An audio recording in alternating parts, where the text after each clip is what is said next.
نام ہی نام ہے جو کچھ ہے حقیقت کے سوا، نام ہی نام ہے جو کچھ ہے حقیقت کے سوا۔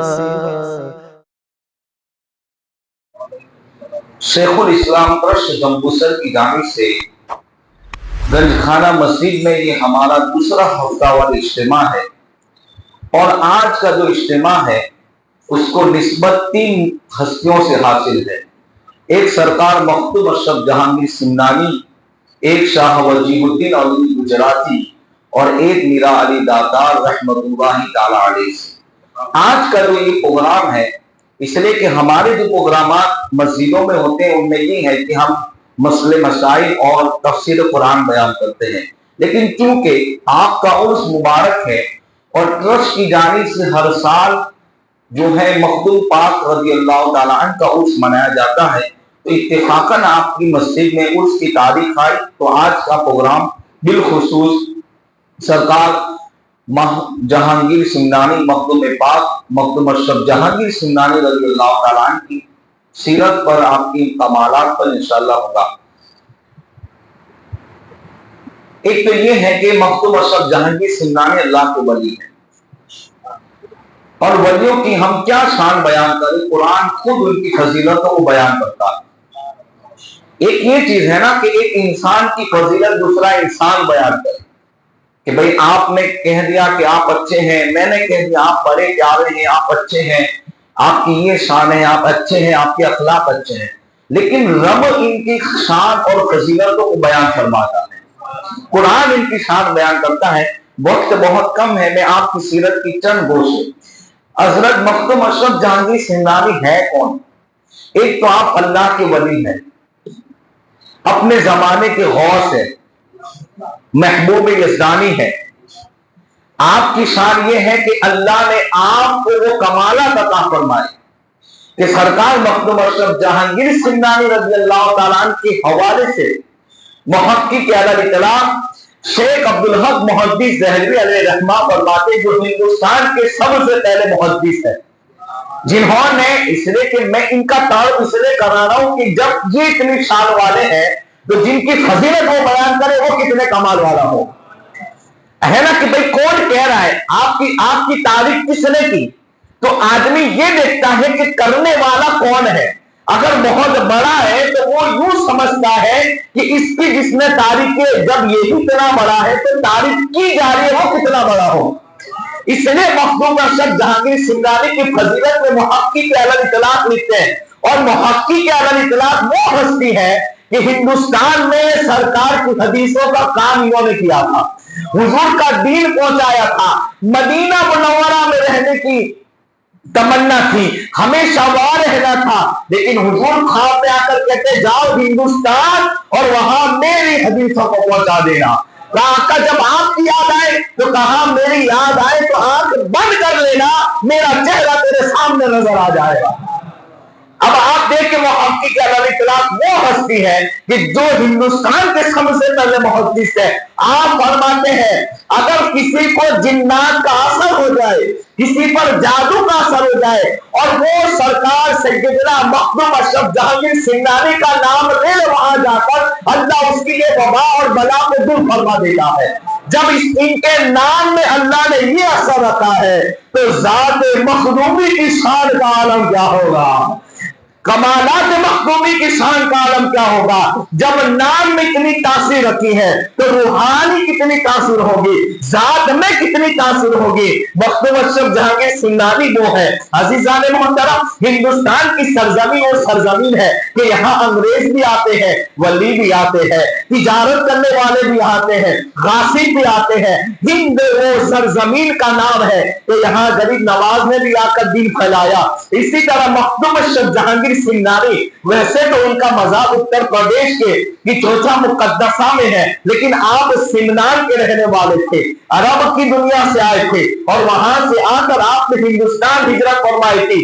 آپ دیکھیں ایک تو یہ ہوتا ہے نا کہ انسان پیدا ہو، کوئی کمال دکھائے، کوئی خدمت کرے، کسی دین کا کام کرے، کسی قوم کا کام کرے، اس کے بعد انسان کا نام ہوتا ہے، کوئی یہ ہوتا ہے کہ پیدا ہونے کے بعد عبادت اور ریاضت سے اللہ کا ولی بنتا ہے، کچھ ایسے بھی ہوتے ہیں اللہ ان کی ادا کو پسند کر لے، اللہ ان کو ولایت دے دیتا ہے، کچھ ایسے بھی ولی ہوتے ہیں جو ماں کی پیٹ سے ہی ولی پیدا ہوتے ہیں، جن کو مادرزاد ولی کہا جاتا ہے، ان میں مختوم اشرف جہانی سندانی کا نام آتا ہے۔ کیسے آتا ہے؟ اب آپ کو میں بتاتا ہوں، دنیا جہان کے اندر، ولایت کی دنیا کے اندر ایک نام ہے جن کا نام شیخ محی الدین ابن عربی رضی اللہ تعالیٰ، محی الدین ابن عربی رضی اللہ تعالیٰ، اللہ نے ان کو یہ شان عطا فرمائی کہ آپ سید الکاشف تھے، یعنی کشف کے سرداروں میں آپ کا نام آتا تھا۔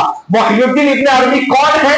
سرکار غوث پاک کی بارگاہ میں ان کے والد صاحب پہنچے اور کہتے ہیں سرکار غوث پاک سے کہ یا غوث الثقلین، میرے گھر میں اولاد نہیں ہے، آپ دعا کریں کہ اللہ مجھے بیٹا عطا فرمائے۔ ولیوں کے چوکھٹ پہ لوگ جاتے تھے، ولی سے ڈائریکٹ نہیں مانگتے تھے، رب کو چھوڑ کر نہیں مانگتے تھے، وہ ولی کو رب کا وسیلہ سمجھتے تھے۔ بیٹا رب ہی ہے لیکن وسیلہ یہ اللہ والے ہوتے ہیں۔ اس سے میں حدیث بیان کر سکتا ہوں، میرے آقا فرماتے ہیں اللہ کے کچھ ولی زمین پر ایسے ہیں لوگوں جس کی وجہ سے بارش کا نزول ہوتا ہے، زمین سے کھیتیاں اٹھتی ہیں، جب تمہاری اندر پریشانی آتی ہے اللہ ان کے صدقے میں تمہاری پریشانیوں کو دور کرتا ہے۔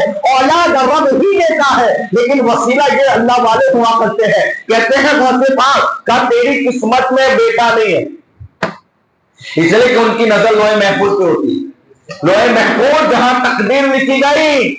لوگ کہتے ہیں ایسا کیسے ہو سکتا ہے؟ میں کہتا ہوں یہ موبائل کے یہاں بیٹھ کر ہم یہ نیٹ پہ سرچ کر دیں کہ مکہ، تو مکہ مکرمہ آ جائے گا۔ یہاں بیٹھ کر جب اس شیطانی آلات سے ہم پوری دنیا کو دیکھ سکتے ہیں تو یہ شیطانی آلات بنایا ہوا شیطان کا، اس میں ہزاروں خرافات ہوتے ہیں، پھر بھی اس میں اتنی طاقت ہے کہ یہاں بیٹھ کر ہم یورپ لکھ دے، لندن لکھ دے، مدینہ شریف لکھ دے تو پورا نقشہ آ جاتا ہے، وہاں کون چل رہا ہے، وہاں کون پھر رہا ہے، وہاں شام ہوئی ہے، وہاں صبح ہوئی ہے، وہاں بارش ہے، وہاں نہیں ہے، یہ سب حالات اس میں آ جاتے ہیں۔ جب اس میں یہ کمال ہے تو وہ ولی کی نظر ہوا کرتی ہے، جب اس میں یہ کمال ہے ان کی نظر کا کمال کیا ہوگا؟ قسم خدا کی، وہ آسمانوں میں نظر کرتے ہیں، انہیں لوہے محفوظ نظر آتا ہے۔ غوث پاک فرماتے ہیں تیری قسمت میں بیٹا نہیں ہے، تو وہ بھی ہوشیار تھے، کہنے لگے نہیں تھا تو نہ آیا ہوں، نہیں تھا تو آیا ہوں، اس لیے کہ آپ اگر چاہیں اور رب سے کہیں تو رب عطا فرما دیتا ہے۔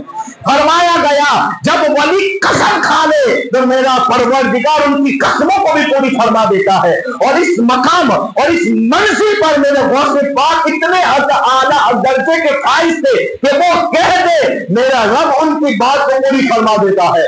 اب کہتے ہیں نہیں ہے لیکن میں اپنی پشت میں سے تجھے ایک بیٹا دیتا ہوں، ہے میرا بیٹا لیکن گھر میں تیرے پیدا ہوگا، ہے میرا بیٹا لیکن تیری پشت سے پیدا ہوگا، ہے میرا بیٹا لیکن تیرے گھر پرورش پائے گا۔ اس طرح آپ نے دیا، اور آپ ہی وہ ہستی تھی کہ جن کے گھر سرکار شیخ محی الدین ابن عربی رضی اللہ تعالیٰ کی ولادت ہوتی ہے۔ سمجھ میں آئی یہ کون ہے؟ غوث پاک نے عطا فرمایا۔ یہ بہت بڑے بزرگ ہیں۔ آپ فرماتے میں حرم میں تھا، دیکھو میری گفتگو کی عادت ہے کہ میں پوری بات بتاتا ہوں، ورنہ یہ واقعہ مقصود نہیں تھا۔ اب یہ کون بیان کرتا ہے یہ تو سمجھ میں آ گیا۔ اب جب یہ بیان کرتے ہیں تو مخدوم کی شان کا عالم کیا ہوگا۔ کہتے میں کعبے کے طواف کے مصروف تھا، میں نے دیکھا کوئی ہستی آنے والی آئی، لوگ ہٹ گئے، حالانکہ کوئی ہٹا نہیں ہے، وہاں کوئی کتنا بھی بڑا چلا جائے دھکا مکی ہوتی ہے، حجر اسود کو چومنے کے لیے محنت اور جہد بھی کرنی پڑتی ہے۔ کہتے آیا آنے والا اور وہ شان سے طواف کر رہے، سب اس کو دیکھ رہے، وہ سب ہٹ گئے، راستہ دے دیا۔ محی الدین ابن عربی کہتے ہیں کہ حضرت مجھے یہ بتائی کہ اس زمانے کا غوث کون ہے۔ ولیوں میں مرتبے ہوتے ہیں، ولیوں میں بہت مرتبے، غوث، محبوب احسانی، محبوب عثمانی، الگ الگ مراتب ہوتے ہیں، ان کی منزل ہوتی ہے، ان کے مقام ہوتے ہیں، ان کی طاقت ہوتی ہے۔ تو کہا آج کے زمانے کا غوث کون ہے؟ تو وہ کہنے والے کہتے ہیں آج کے زمانے کا غوث میں ہوں۔ پھر کہا آپ کے بعد؟ کہاں جلال الدین ہوگا، کہا ان کے بعد؟ تو کہا ایک آئے گا محمد سید اشرف ہوگا۔ یعنی حضرت مخدوم پاک ابھی پیدا نہیں ہوئے، ان کی ولادت سے ہی پہلے ولیوں نے ان کی شان بیان فرمائی تھی۔ سرکار محقق اعلی اطلاق عبدالحق محدث دہلوی فرماتے ہیں کہ سرکار غریب نواز نے فرمایا تھا، اس لیے کہ مخدوم پاک کا سلسلہ 5 واسطوں سے غریب نواز سے ملتا ہے۔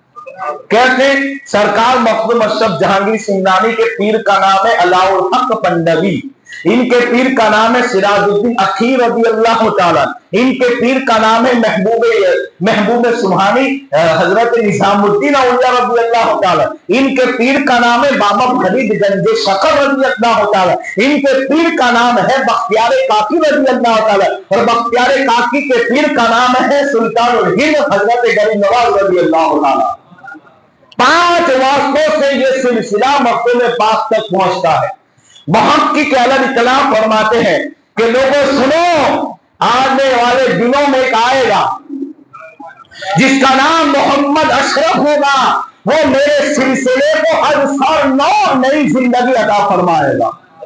فرمایا گیا آپ کی ولادت سے پہلے سمنان کے فقراء اور سمنان کے اولیاء بزرگان دین اعلان کرتے کہ لوگوں ایک محمد اشرف آنے والا ہے، یہ آپ کی شان ہے۔ اب آپ کی ولادت کب ہوئی؟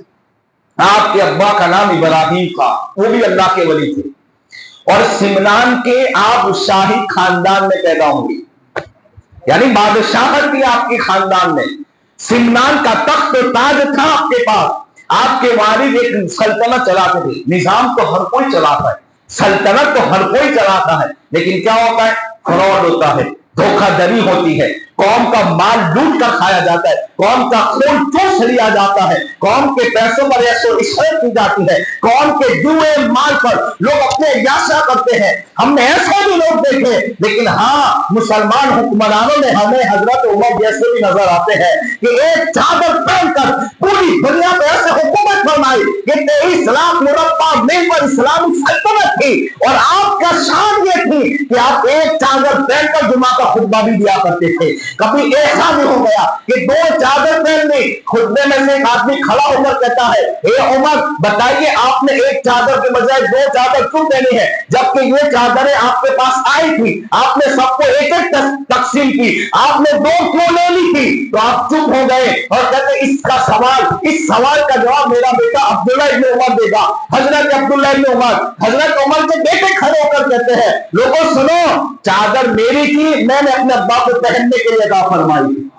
یعنی کتنی سچائی ایمانداری تھی، قوم میں اتنی غیرت تھی کہ لوگ سوال کرنے کے لیے کھڑے ہوتے تھے۔ لیکن آج تو حال یہ ہے، بک جاتے ہیں تو پھر سامنے کھڑے ہو کر سوال نہیں کر سکتے۔ جب تک ہم نہیں بکیں گے تو سینہ تان کے قوم کے سوالات کو اٹھا سکیں گے، لیکن جب تم بک جاؤ گے تمہارا زمین خرید لیا جائے گا، تم کبھی کسی حکمران سے سوال نہیں کر سکو گے۔ لیکن ہاں جب ہمارے اندر غیرت موجود ہوگی انشاءاللہ ہم سینہ تان کے سوال کر سکتے ہیں۔ میں بتا رہا تھا کہ سمنان کی تاجدار ابراہیم، لیکن سلطنت کا یہ عالم تھا کہ اللہ اکبر، آپ نے نظام مصطفیٰ کو اپنی سلطنت میں قائم فرمایا، دین اور شریعت کو قائم کیا تھا۔ یہ بہت بڑی بات ہے کہ جب کوئی حاکم ہوتا ہے نا تو پہلے تو بے نمازی ہو جاتا ہے، الا ماشاءاللہ، حرام حلال کی تمیز نہیں رکھی، لیکن ایسے حکمران تھے کہ آپ نے اپنے سلطنت کے اندر الحمدللہ آپ نے نظام مصطفیٰ اور شریعت کو قائم فرمایا تھا۔ آپ کے زمانے کے اندر 12,000 عالم فاضل فارغ ہوئے تھے، اور آپ خود بھی بہت بڑے عالم تھے، مدرسے قائم کیے تھے۔ آپ کی فوج کے تقوی کی شان یہ تھی کہ آپ کی فوج میں رہنے والے تہجد گزار ہوا کرتے تھے۔ جب ان کی فوج کی یہ شان ہے تو بتائیے ان کے تقوی کی شان کا عالم کیا ہوگا۔ حضرت ابراہیم نے نظام قائم کیا تھا، بیٹے کی خواہش تھی، آپ کی ماں بھی بڑی پاکیزہ فارسہ، خود ان کے خواب میں میرے مصطفیٰ تشریف لائے اور کہا میں تمہیں بیٹوں کی بشارت دیتا ہوں۔ روایتوں میں حضرت ابراہیم مظلوم علیہ رحمہ ان کے حوالے سے آتا ہے کہ یہ کبھی نہیں کھاتے تھے تو مہینوں کچھ نہیں کھاتے تھے، مہینوں کچھ نہیں کھاتے، بھوک بھی لگی نہ لگی، لیکن جب کھاتے تھے تو فرمایا 100 ٹن مڑ تک کا کھاتے تھے، جن کی شان تھی۔ حضرت ابراہیم مظلوم، یہ ابراہیم آپ کے والد ایک تھی ابراہیم، وہ بھی ابراہیم، لیکن ابراہیم مظلوم۔ اچانک محل میں دیکھا تو یہ سمجھ گئے کہ اللہ کے ولی ہیں، اس لیے کہ پہرے دار بھی ہے پھر بھی نظر آ رہے ہیں، یہی اللہ کا ولی ہوتا ہے۔ اس کانسیپٹ کو سمجھے، اپنی تلنا اور اپنا کمپیریزن ولیوں کے ساتھ نہ ملائے، اس لیے کہ ہماری وہ روحانیت طاقت نہیں ہے جو اللہ کے ولیوں کی روحانی طاقت ہوتی ہے۔ وہ ایک وقت میں سرکار مخدوم پاک کے حوالے سے آتا ہے کہ جب آپ کو محبوب یزدانی کا لقب ملا نا تو آپ فجر کی نماز حرم شریف میں پڑھتے تھے، سبحان اللہ، بولتے ہند میں۔ لوگ کہتے ہیں کیسے ہو سکتا ہے؟ میں کیسا کہتا ہوں، اسی کو تو ولی کہتے ہیں، جن کی کرامت سمجھ میں آ گیا تو پھر کرامت کہاں رہی ہے؟ فجر کی نماز وہاں پڑھتے تھے تو وہاں کے شیخ نے آپ کو ہاتھ پکڑ کے کہا مبارک ہو کہ اللہ نے آپ کو محبوب یزدانی کا لقب عطا فرمایا ہے۔ یہ ہے مخدوم پاک۔ عرض یہ کہا تھا کہ انہوں نے بشارت دی بیٹا ہوگا۔ مخدوم پاک کی ولادت ہوئی 6 برس کی عمر میں، 7 مہینے میں حافظ قرآن بن گئے، 7 قیمتوں کے حافظ بنے، 12 سال میں عالم فاضل مفتی جو بھی ڈگریاں کی حاصل کر لی، 17 برس کی عمر کے اندر سلطان کے تخت پر بیٹھ کر نظام حکومت چلایا تھا، نظام شریعت قائم کیا تھا، نظام مصطفیٰ قائم کیا تھا۔ پھر جب جوانی ہوئی تو ماں کی اجازت سے ہندوستان آئے اور اللہ الحق پنڈری آپ کے پیر و مرشد کی ملاقات کی، بیعت کی، تو آپ کی مرید ہوئے، اور مرید ہونے کے بعد پیر سے کہتے ہیں حضرت آپ کی خانقاہ میں بہت سے لوگ کام کاج کرتے ہیں، مجھے بھی کوئی کام دے دیجئے۔ تو آپ کے پیر کہتے ہیں میں آپ کو کام کیسے دوں، مجھے شرم آتی ہے، اس لیے کہ حضرت خضر علیہ السلام نے آپ کا اتنا بڑا مرتبہ بیان کر دیا کہ میں آپ کو کیا کام دوں، مجھے شرم آتی ہے۔ اور اس لیے آپ لوگوں کا کام کرواتے تھے کہ تزکیہ نفس بھی ہو، تربیت کے لیے اس زمانے کے پیر مریدوں کو کام کراتے تھے، لیکن کہتے آپ تو ایسے ہی اتنے پاک اور نفس کے حوالے سے، آپ تقوی کے حوالے سے اتنے اونچے مقام پر ہے کہ سلطنت کو چھوڑ کر آپ میرے پاس آ گئے، آپ کا کیا تزکیہ کرے، آپ کا مرتبہ تو خضر علیہ السلام نے بیان کر دیا۔ پیر کے پاس رہے، پھر کی چوچا مقدسہ کی سرزمین پر آئے اور وہاں رہ کر تبلیغ بھی فرمائی، کئی لوگوں کو، کئی ہزاروں کو مخدوم پاک نے اسلام میں داخل فرمایا تھا، دین کی خدمت فرمائی تھی۔ یہ ہے مخدوم اشرف جہانگیر سمنانی رضی اللہ تعالیٰ۔ یاد رکھیں وہ اللہ کے ولی بھی تھے لیکن مصنف بھی تھے، آپ نے تفسیر بھی لکھی، آپ نے فقہ پہ بھی کام کیا۔ آپ نے فرمایا گیا کہ ہندوستان میں اردو زبان پر، اردو جس نے ایجاد کی، اردو کی کیا کہتے ہیں، ہم کہتے ہیں ایجاد کی نا، کہ کوئی لینگویج نہیں تھی، اس کو بنایا، لوگوں میں لایا۔ اردو کی ایجاد کرنے والی ہستیوں میں حضرت مخدوم پاک کا بھی نام آتا ہے۔ آپ نے اردو کی ایجاد فرمائی، فارسی کا قرآن کا ترجمہ بھی آپ نے فرمایا۔ بے وقت میں آپ محدث تھے، مفکر تھے، مصنف تھے، مفسر تھے، فقیہ بھی تھے، بہت بڑے عالم دین تھے، دین کا بھی کام کیا، کتابیں لکھی، اور اللہ نے آپ کو ایک کمال یہ عطا فرمایا تھا آپ جہاں بھی جاتے۔ اب ایک انسان یورپ چلا گیا تو انگلش بولنے میں تکلیف ہوتی کہ نہیں ہوتی؟ بھلے یہاں انگلش سیکھ لیا تھا لیکن وہاں جانے کے سیٹ ہونے میں برسوں گزر جاتے ہیں، پھر بھی آدمی 15-20 منٹ انگلش میں بیان نہیں کر سکتا، اس لیے کہ عادت نہیں ہے، لینگویج سیکھنی پڑتی ہے۔ اللہ نے آپ کو ایک کمال دیا تھا کہ آپ جس خطے میں بھی جاتے تھے وہاں کی زبان سیکھ بھی لیتے، وہاں کتاب بھی لکھتے، وہاں چھوڑ کے آتے اور تقریر بھی فرماتے تھے۔ ابھی ہمارے میاں بھائیوں میں جب یہاں کی زبان الگ ہے تو دوسرے محلے میں اس ورڈ کو کوئی اور بولتا ہے، کسی اور جگہ بولا جاتا ہے، ہوتا ہے کہ نہیں ہوتا؟ ایک ہی شہر میں 4-5 لینگویج ہے، تو یہ تو خطوں سے شام، سیریا، بغداد ہو کر ہندوستان آئے تھے، آپ کو اللہ نے کمال عطا فرمایا تھا۔ اللہ ہم سب کو آپ کے خصوصی فیضان سے مالا مال فرمائے۔